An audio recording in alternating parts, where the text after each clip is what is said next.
الحمد لله رب العالمين الصلاة والسلام على خاتم النبيين وعلى آله وصحبه أجمعين أما بعد فأعوذ بالله من الشيطان الرجيم بسم الله الرحمن الرحيم قال الله تعالى في سورة آل عمران ألم تر إلى الذين أوتوا نصيبا من الكتاب يدعون إلى كتاب الله ليحكم بينهم ثم يتولى فريق منهم وهم معرضون۔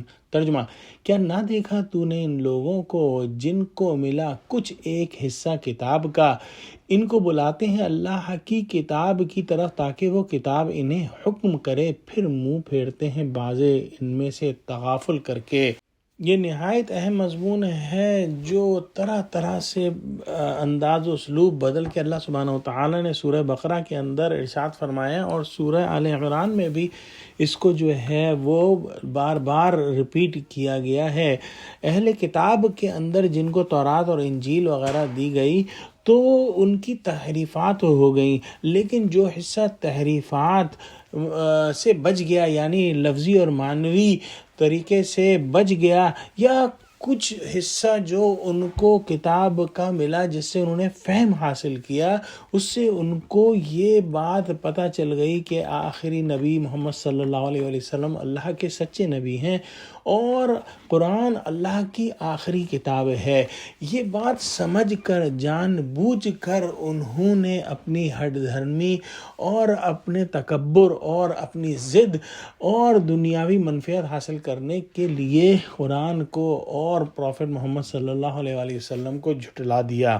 ایک روایت میں ہے کہ حضور صلی اللہ علیہ وسلم بیت المدارس میں تشریف لے گئے جو یہودیوں کی مذہبی اور تعلیمی جگہ تھی۔ وہاں یہودی جمع تھے۔ حضرت صلی اللہ علیہ وسلم نے توحید کی دعوت دی۔ ان لوگوں میں نعمان بن عمرو اور حارث بن زید دو آدمی تھے۔ انہوں نے کہا کہ محمد صلی اللہ علیہ وسلم آپ کس دین پر ہیں؟ آپ نے فرمایا میں ابراہیم کی ملت پر ہوں۔ انہوں نے کہا کہ ابراہیم تو یہودی تھے۔ آپ نے فرمایا کہ تورات لے آؤ، وہ ہمارے تمہارے درمیان فیصلہ کر دے گی۔ وہ تورات لانے پر راضی نہ ہوئے اور اس کا فیصلہ ماننے سے انکار کر بیٹھے۔ اس پر اللہ تعالیٰ نے آیت بالا نازل فرمائی جس میں یہ بتایا گیا کہ ان کو اللہ کی کتاب کی طرف بلایا جاتا ہے تاکہ وہ حق اور باطل کے درمیان فیصلہ کر دے، لیکن ان میں ایک فریق جنہوں نے اسلام قبول نہیں کیا اللہ کی کتاب کو ماننے سے اعراض کرتا ہے اور حق قبول کرنے سے روگردانی کرتا ہے۔ اصلی گناہ جو ہے وہ ہدایت کے آنے کے بعد ہدایت کو چھوڑ دینا اور گمراہی اختیار کرنا ہے۔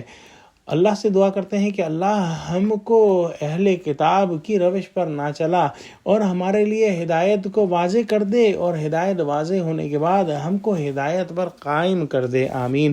وآخر دعوانا الحمد للہ رب العالمین۔ السلام علیکم ورحمۃ اللہ وبرکاتہ۔